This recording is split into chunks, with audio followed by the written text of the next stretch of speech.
అన్నయ్య ఎక్కడ కనిపించట్లేదే?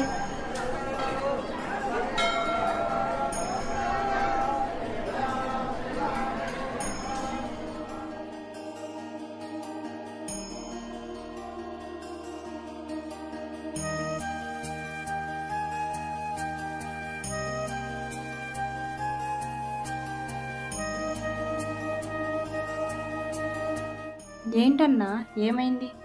ఏం లేదు. ఏంటి ఏం లేదు? ఖాళీ దొరికితే చాలు శివయ్య శివయ్య అంటావు, గుడికెళ్దాం అంటావు. తీరా వచ్చాక ఇలా డల్గా కూర్చుంటావు. చూడు అందరు ఎంత హ్యాపీగా ఉన్నారు. వాళ్ళంతా వేరు, నేను వేరులే, కానీ వదిలేసి. ఏంటి వేరు? అందరూ శివయ్య దర్శనం కోసమే వచ్చారు, నువ్వు అందుకోసమే వచ్చావు. వాళ్ళ దర్శనంతో పాటు వాళ్ళ కష్టాలని ఓదార్చమనడానికి ఇక్కడికి వచ్చారు. మరి నువ్వు? శివయ్యకున్న కష్టాన్ని ఓదార్చే అవకాశం ఉండడానికి వచ్చాను. శివయ్యకి కష్టాలా? మరి అడిగావా? ఎంతో కాలంగా అడుగుతూనే ఉన్నాను.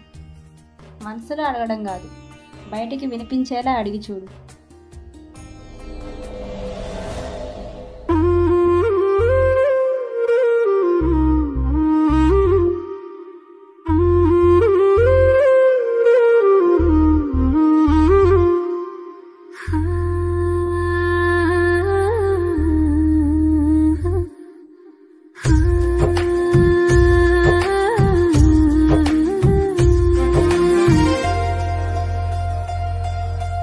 గల్గల్ సప్పుల తాండవమాడే ఈశా పరమేశ.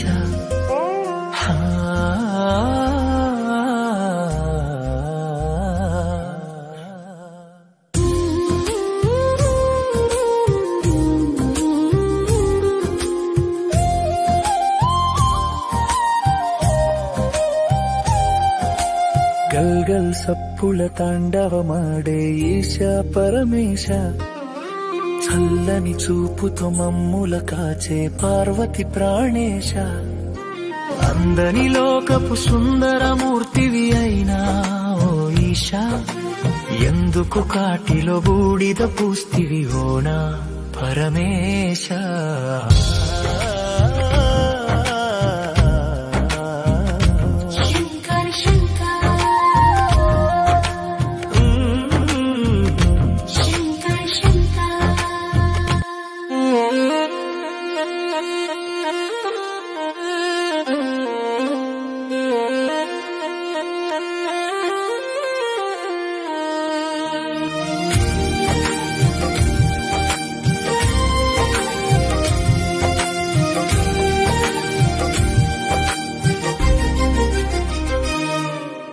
కైలాస కొండలా ఉంటూ లోకాల నేలుతవయ్యా. మా గోస బాధలు వింటూ లోన ఏడుతువయ్యా.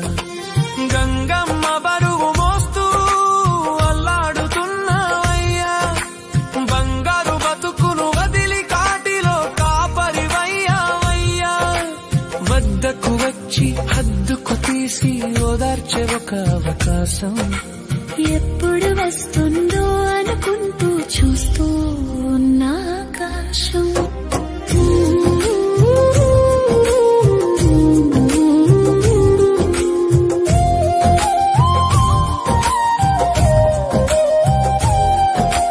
గల్గల్ సప్పుల తాండవమాడే ఈశా పరమేశ. చల్లని చూపుతో మమ్ముల కాచే పార్వతి ప్రాణేశ.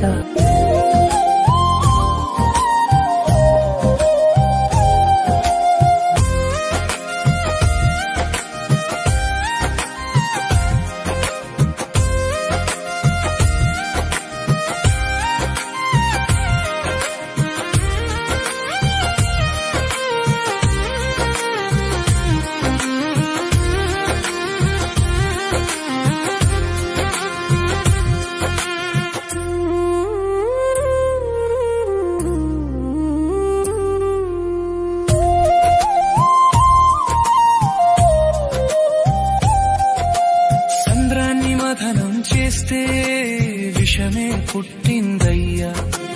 లోకాల క్షేమం కోరి ఇష్టంగా తాగావయ్యా. కష్టాల కన్నీళ్ళ కోసం రెండు కళ్ళు చాలకానేమో.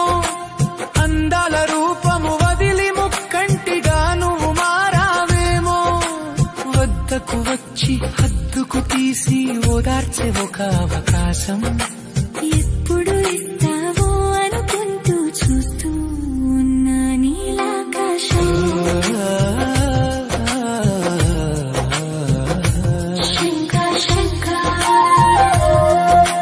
గల్గల్ సప్పుల తాండవమాడే ఈశ పరమేశ చల్లని చూపుతో మమ్ముల కాచే పార్వతి ప్రాణేశ అందని లోకపు సుందరమూర్తివి అయినా ఓ ఈశా ఎందుకు కాటిలో బూడిద పూస్తివి ఓనా పరమేశ